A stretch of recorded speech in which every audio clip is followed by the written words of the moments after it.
Bonjour, bienvenue sur Lueur.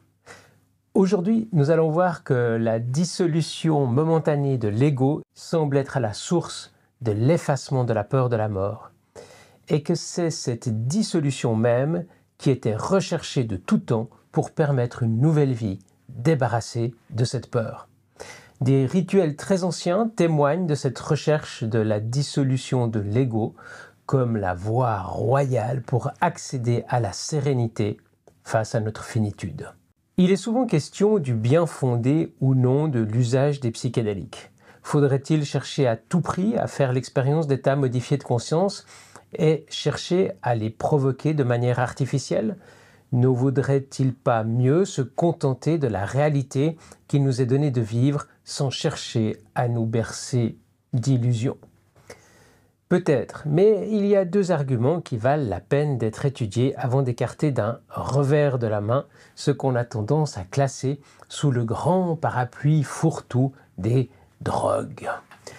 Le premier, c'est que l'être humain cherche constamment à sortir de son état normal, que nous le reconnaissions ou non, et que les États et gouvernements le savent bien et tolèrent, voire même encouragent l'usage de drogues pourtant dangereuses. Le second, et certainement le plus important, est que de tout temps, les hommes ont cherché à ouvrir les portes de leur conscience, ceci avant même que l'agriculture et l'écriture existent. Grand nombre de civilisations anciennes ont cherché à explorer au travers de plantes ou de champignons les territoires inconnus de la conscience pour essayer de comprendre ce que nous venions faire dans ce monde, pour tenter d'avoir quelques indices de la raison de notre présence sur Terre. Il est intéressant de constater que l'homme moderne a une sorte de fascination pour les peuples premiers et qu'il projette souvent une image d'eux associée à la sagesse. L'Indien d'Amérique et les peuples d'Amazonie nous paraissent dans notre imaginaire collectif détenir une sagesse millénaire. On associe souvent l'archétype du vieux sage au visage de l'Indien d'Amérique du Sud ou du Nord.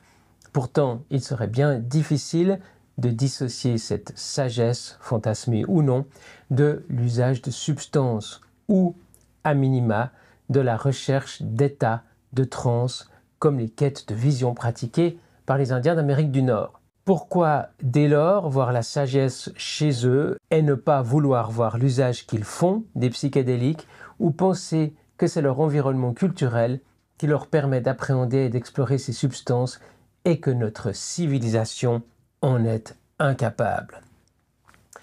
Il est vrai que notre société de consommation ne laisse pas toujours présager de leur meilleure utilisation, et nous devons rester vigilants. Mais pourtant, des chercheurs soutiennent que notre civilisation européenne, le berceau de notre culture, des philosophes grecs au début du christianisme, plongent leurs racines dans l'exploration des psychédéliques. Que ce que nous imaginons comme réservé à quelques tribus connectées à la nature dans des civilisations éloignées est en fait le véhicule et la source de la civilisation occidentale, de la philosophie, peut-être même de la démocratie et même, qui sait, du christianisme. C'est en tout cas ce que pense Brian Muraresku, qui s'est lancé dans une enquête digne du Da Vinci Code. Il est à la base d'un Da Vinci Code des psychédéliques. L'exploration de ces territoires de l'inconscient ne semble pas se limiter aux seules sociétés primitives, selon Brian Muraresku, auteur du livre The Immortality Key, The Secret History of the Religion with No Name. La clé de l'immortalité, l'histoire secrète de la religion sans nom, paru en 2020. Brian Muraresku a réuni un tel faisceau d'indices à l'aide de l'archéobotanique et de l'archéochimie qu'il est aujourd'hui difficile de les discréditer sans autre forme de procès. 12 années de recherche auront été nécessaires à se diplômer en droit international, membre du barreau de New York et de Washington DC, pour exhumer des caves du Vatican les trésors archivés tendant à démontrer la pertinence de la thèse psychédélique. Brian Muraresku a été élevé chez les jésuites où il a appris les classiques, le grec et le latin. Fort de ce bagage, il s'est passionné pour la question des mystères d'Éleusis et a décidé de mener l'enquête de manière entièrement indépendante pendant son temps libre.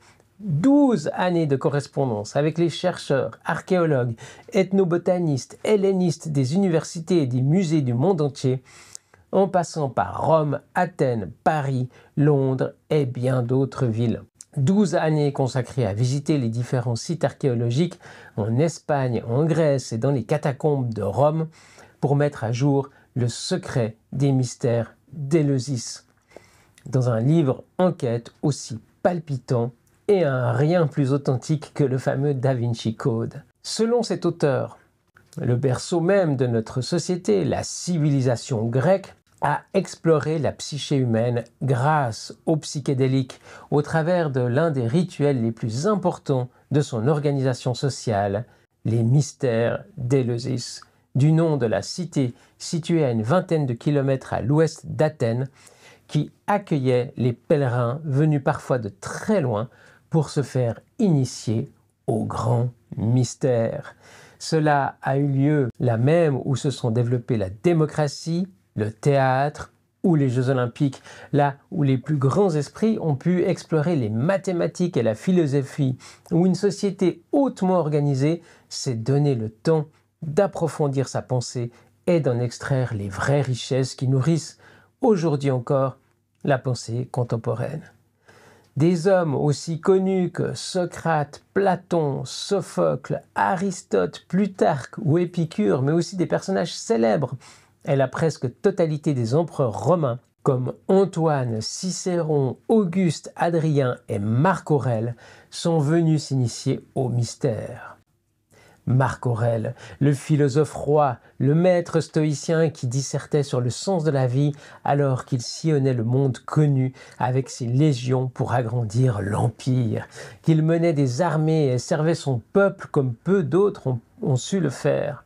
Celui qui a préféré vendre ses biens pour financer une campagne militaire plutôt que d'appauvrir l'État et ses administrés. Si même Marc Aurèle est venu s'initier au mystère d'Éleusis, cela semble indiquer, à minima, quelque chose qui va au-delà du simple culte socialement encouragé. Ce culte a survécu pendant près de 2000 ans, de la haute antiquité à la fin de l'Empire romain, en 392 après Jésus-Christ. Il a finalement été interdit par l'empereur chrétien Théodose Ier. Presque en même temps, Théophile d'Alexandrie, l'aimé de Dieu, envoyait ces hordes de chrétiens détruire les temples païens d'Alexandrie. Non seulement les statues des dieux et les bâtiments, mais aussi les bibliothèques qui contenaient des centaines de milliers de volumes. Cette expédition n'était pas isolée et a donné lieu à de milliers d'autres destructions planifiées et dirigées par les premiers chrétiens, dont une des victimes les plus connues est certainement Hypatie d'Alexandrie, philosophe et mathématicienne assassinée en 415 après Jésus-Christ. La nouvelle religion, qui avait souffert de tant de persécutions, asseyait à présent son pouvoir, nouvellement acquis avec la force et la violence propres aux théocraties les plus arrogantes, aveuglées par leur fanatisme. Huston Smith, un des historiens des religions les plus connus, a dit que le secret le mieux gardé de l'histoire était celui de l'utilisation des psychédéliques à l'origine des religions en Occident.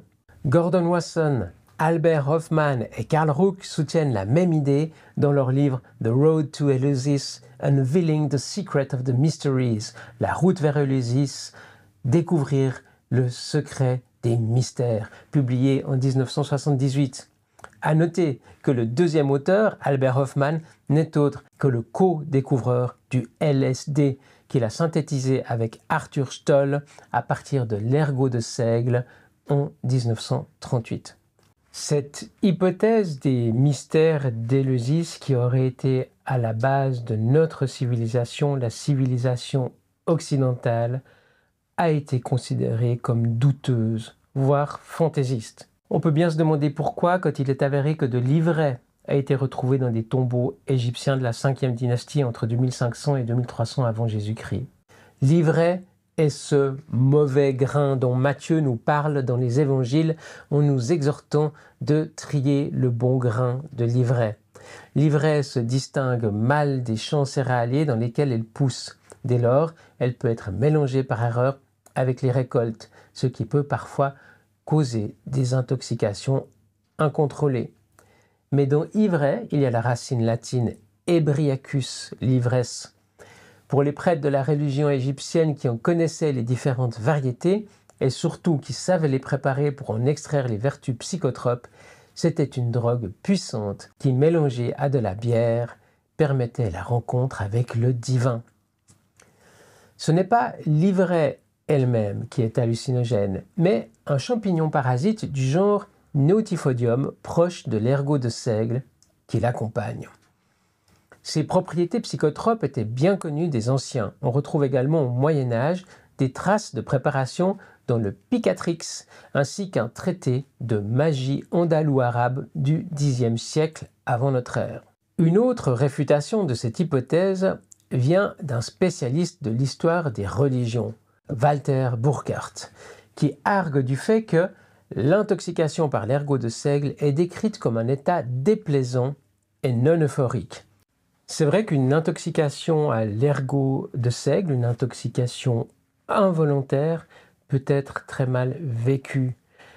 Il existe des récits du Moyen-Âge où des villages entiers ont été intoxiqués à l'ergot de seigle ou par un autre champignon parasite de la même famille, et ils croyaient être tombés en enfer. Ils ne comprenaient pas ce qui leur arrivait. Il est certain qu'une intoxication involontaire à l'ergot de seigle ou à un champignon semblable sera beaucoup moins bien reçue et perçue qu'un acte réfléchi et conscient dans lequel on s'attend à vivre des états modifiés de conscience. Il est tout différent de se retrouver dans une ambiance de culte et d'introspection à la suite d'une longue préparation et de se retrouver projeté dans un état inconnu, sans préparation, alors qu'on s'apprête à s'adonner à des activités quotidiennes rendues soudainement impossibles. Il est tout aussi certain qu'une intoxication involontaire n'aura pas le même effet que le dosage subtil des prêtres et des guides. Elle ne vous permettra pas non plus de bénéficier de leur préparation soigneusement étudiée et comprise par un savoir-faire ancestral. Il est vrai également que la recherche spirituelle ne se compare en rien à la recherche d'un état euphorique. Une quête spirituelle n'est pas une soirée entre amis durant laquelle on se paie un bon trip, mais une confrontation au dénudement de notre âme, à l'exposition sans phare de notre soi, à la révélation parfois de notre part d'ombre. Les névroses accumulées cachant ce que nous refusons de voir, nous voilà parfois amenés à nous y confronter.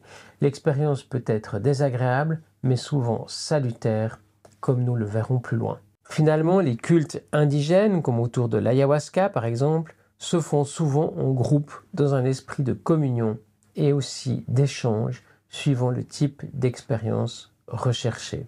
Enfin, il est souvent reproché à cette hypothèse qu'il est certainement impossible de garder un si grand secret pendant des millénaires et que si un tel culte à base de psychédéliques avait été célébré, des traces seraient remontées jusqu'à nous. C'est notamment Émile Cioran qui la met en doute de cette manière. Mais pour l'expliquer, il faut bien comprendre que la trahison du secret équivalait à la peine de mort. Chaque visiteur était informé de l'interdiction de révéler ce qu'il avait vu à l'intérieur du temple. De plus, même si certains ont pris le risque de révéler ce qu'ils y avaient vu, cela ne voulait pas dire qu'ils avaient pu avoir accès au secret des préparations faites par les prêtresses du culte dionysiaque. Une poignée d'initiés se passant le secret des préparations de génération en génération, cela ne représente pas un secret si impossible à garder, ce d'autant plus à une période où les traces écrites étaient bien moins nombreuses qu'actuellement. Les mystères de l'Isis consistaient en une forme de pèlerinage vers la cité du même nom au moment de l'équinoxe d'automne. Les foules se déplaçaient par milliers pour être initiées à ces mystères qui promettaient à ces futurs initiés de ne jamais mourir. Platon décrit dans Phédon son expérience comme je cite, « des visions sacrées reçues dans un état de perfection ». Fin de citation. Les témoignages de l'époque parlent de leur certitude que la mort n'était pas la fin, que nous survivons à la mort de notre corps physique. Brian Muraresku cite le poète antique Pindare parlant de son expérience à Éleusis au 5e siècle avant Jésus-Christ. Début de citation, « Béni soit celui qui a vu ces choses avant d'aller sous la terre creuse, car il comprend la fin de la vie mortelle et le commencement d'une nouvelle vie donnée par Dieu. » Fin de citation. L'idée était de se confronter à la mort, d'y boire un breuvage, le Kikéon, une bière à base d'orge et de menthe dans laquelle on pouvait trouver des éléments psychédéliques, comme cela a été prouvé et démontré grâce à une découverte faite à Mas Castellar de Pontos, à Girona en Espagne. Découverte trop lointaine d'Éleusis ou d'Athènes? Géographiquement peut-être, mais culturellement non. Les Grecs avaient des colonies qui s'étendaient tout autour de la Méditerranée et de la mer Noire. Il s'agissait d'une forme d'expansion maritime diffuse, liée à la fois au commerce, mais aussi à la recherche de nouvelles terres sur une très longue période allant du 8e siècle au 2e siècle avant Jésus-Christ. Mas Castellar de Pontos abrite un temple grec qui était dédié à 2 déesses éleusiennes, Déméter et Perséphone. Dans ce temple, des fragments d'ergots de seigle ont été retrouvés au fond d'un vase et dans la dentition des restes du crâne d'un jeune homme de 25 ans, retrouvé sur les lieux du culte. Pourquoi cette volonté de se confronter à la mort de cette manière en ingérant un psychédélique, alors que les psychédéliques ne présentent, pour la plupart, pas de danger mortel? En quoi une expérience de la sorte pouvait-elle les rapprocher de la mort, les faire mourir avant de mourir? Mourir, c'est aussi l'idée de mourir à soi-même pour pouvoir renaître. Socrate fait référence à la philosophie comme, je cite, « l'entraînement à la mort », fin de citation, c'est-à-dire mourir à ses croyances, mourir à soi et se reconstruire. Nous trouvons une formulation très proche au-dessus de la porte du monastère Saint-Paul du mont Athos en Grèce. Début de citation, « Si vous mourrez avant de mourir, vous ne mourrez pas quand vous mourrez ». Fin de citation. Tous deux reprennent cette idée de dissolution de l'ego comme la solution pour arriver à la réalisation que la mort peut être transcendée.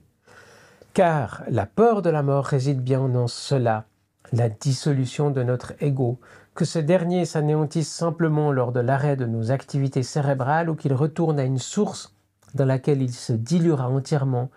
On craint la perte de ce lien avec ce que nous sommes, nos souvenirs, notre personnalité.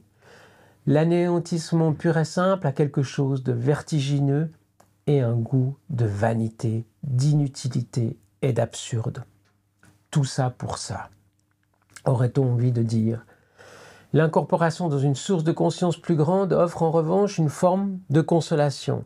Si celle-ci s'accompagne de la possibilité de vivre la dissolution de notre ego, de notre vivant, en gardant une perspective de ce processus, en comprenant pourquoi et comment notre ego contribue et participe de cette conscience étendue, alors la révélation peut être salutaire, donner du sens et apaiser des angoisses liées à notre propre disparition. Les chamans du monde entier, mais aussi les prêtres et prêtresses grecs, réalisent dans leur culte le voyage cyclique de la vie vers la mort.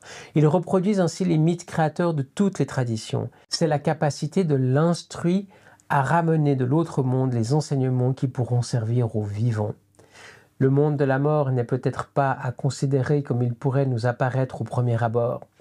C'est potentiellement une réalité psychique dans et avec laquelle nous évoluons. L'incarnation est un passage dans un des nombreux niveaux de réalité disponibles et souvent une épreuve permettant d'acquérir des connaissances. Pourtant, il y a quelque chose de gênant à se voir proposer la possibilité d'une forme d'ébriété comme base des sagesses du monde et élément essentiel dans la formation des cultes et religions des bâtisseurs de la civilisation occidentale. Ces esprits immenses avaient-ils vraiment besoin de ce genre d'expédients pour réfléchir au sens de la vie? Ou alors, ne serait-ce pas nous, hommes modernes, les seuls déconnectés d'une réalité qui nous dépasse et que presque toute toutes les civilisations passées ont réussi à explorer grâce à un savoir qui s'est transmis de culture en culture, d'une époque à une autre, sans exception ou presque. Ne serait-ce pas nous, enfants d'une civilisation malade de son luxe, ayant érigé l'avoir par-dessus l'être, la matière par-dessus l'esprit? Ne serait-ce pas nous, les déconnectés, qui n'avons trouvé comme utilisation de ces herbes et champignons sacrés qu'une utilisation récréative? C'est peut-être notre illettrisme devant le langage monde, parlé par les substances, qui nous pousse à ignorer la profondeur de l'enseignement dispensé. Les recettes encore échangées sous le manteau durant le Moyen-Âge, les grimoires et les codex qui recelaient ces informations étaient considérés comme l'œuvre de Satan. Les gardiens de ce savoir étaient souvent des femmes et donc des sorcières. Tant de secrets ont disparu au fur et à mesure des bûchers qu'on allumait. Les drogues nous font peur, les états modifiés de conscience nous inquiètent, car nous devons alors accepter de renoncer à toute tentative de contrôle. Cette inquiétude est légitime, car ces outils d'exploration que sont les psychédéliques ne sont pas anodins. Au même titre qu'on ne laisse pas des enfants jouer avec des couteaux ou avec le feu, on ne laisse pas les ignorants que nous sommes, pour la grande majorité d'entre nous, expérimenter sans guide. C'est le cadre qui fait toute la différence dans l'utilisation de ces méthodes. Quand Timothy Leary, psychologue américain et partisan bien connu de l'utilisation sans limite des psychotropes, veut encourager l'utilisation généralisée du LSD, qu'il appelle à une consommation libre pour, je cite, « entrer en phase et se connecter », fin de citation, avec le fameux « Turn on, tune in, drop out », le slogan de libération psychédélique de cette époque bouillonnante. Il ne se rend peut-être pas compte qu'une boîte de Pandore est en train de s'ouvrir. Albert Hofmann, le découvreur du LSD, le met en garde et s'oppose à une libéralisation débridée, en appuyant sa conviction sur le fait que tout ce qui est puissant est potentiellement dangereux. Son approche se voulait plus organisée, accompagnée, sur le modèle même des mystères d'Éleusis. Il dit « Mon grand souci est de séparer les psychédéliques des débats actuels sur les drogues et de mettre en évidence le potentiel inhérent à ces substances pour la conscience de soi en tant qu'adjuvant thérapeutique et pour la recherche fondamentale sur l'esprit humain. Je souhaite l'émergence d'un Éleusis moderne dans lequel les humains en quête de sensations peuvent apprendre à vivre des expériences transcendantes avec des substances sacrées dans un cadre sûr. » La révolution culturelle des années 60, avec l'exploration débridée des drogues, n'était certainement pas la manière la plus réfléchie d'ouvrir la possibilité d'une exploration harmonieuse de la conscience. Les psychédéliques ne conviennent pas forcément à tous les profils psychologiques et peuvent même être dangereux pour certains types de personnalités. De plus, les différents mélanges avec de l'alcool ou d'autres drogues lors de soirées débridées ne sont certainement pas le cadre idéal pour permettre de garantir à tout un chacun une expérience de qualité et positivement significative. Les débordements et les conséquences désastreuses de certaines soirées ont débouché sur un prévisible serrage de vis des autorités de tous les pays concernés, à commencer par les États-Unis. Les psychédéliques ont été classés parmi les substances dangereuses, interdites au commerce et à la consommation. Les scientifiques eux-mêmes ont dû renoncer en partie à leurs recherches, qui sont devenues de plus en plus compliquées à mener suite aux tracasseries administratives imposées à quiconque voulait pouvoir les étudier.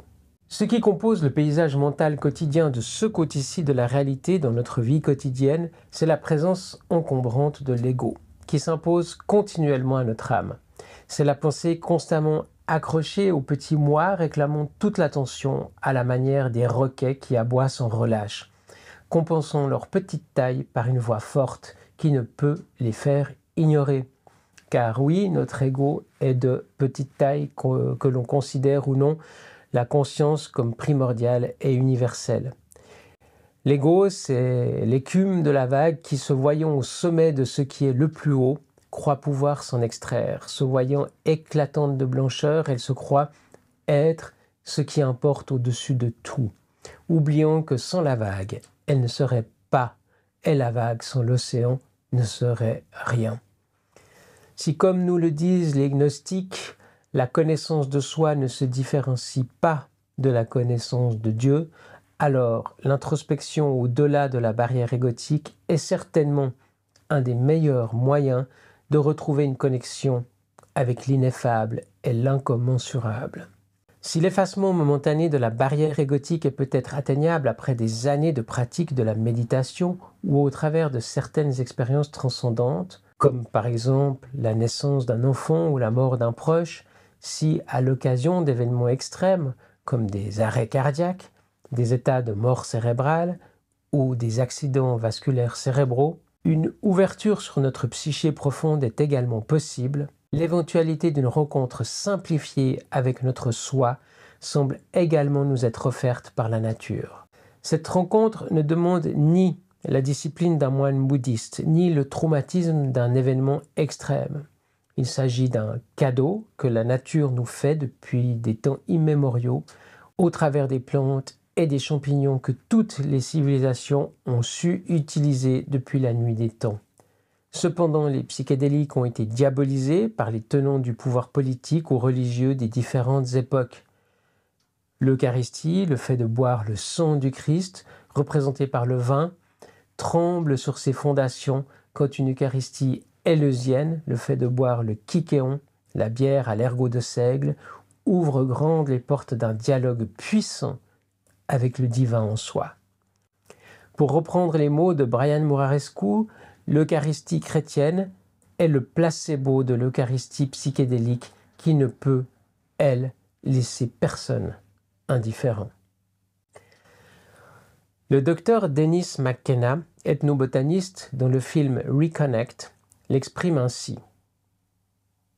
Les psychédéliques sont dangereux, non parce qu'ils sont des drogues dangereuses, mais parce qu'ils vous font avoir des idées dangereuses. Ils vous font douter du programme et de l'agenda de la classe dominante. Fin de citation. L'effort soutenu de l'Église pour mener sa chasse aux sorcières révèle la crainte de laisser aux femmes qui connaissaient les remèdes et les potions la possibilité d'une épiphanie accessible à chacun. C'est un exemple du passé, mais qui donne du grain à moudre en ce qui concerne les autorités actuelles. Voilà, merci de m'avoir suivi jusqu'ici. À la prochaine. Ciao.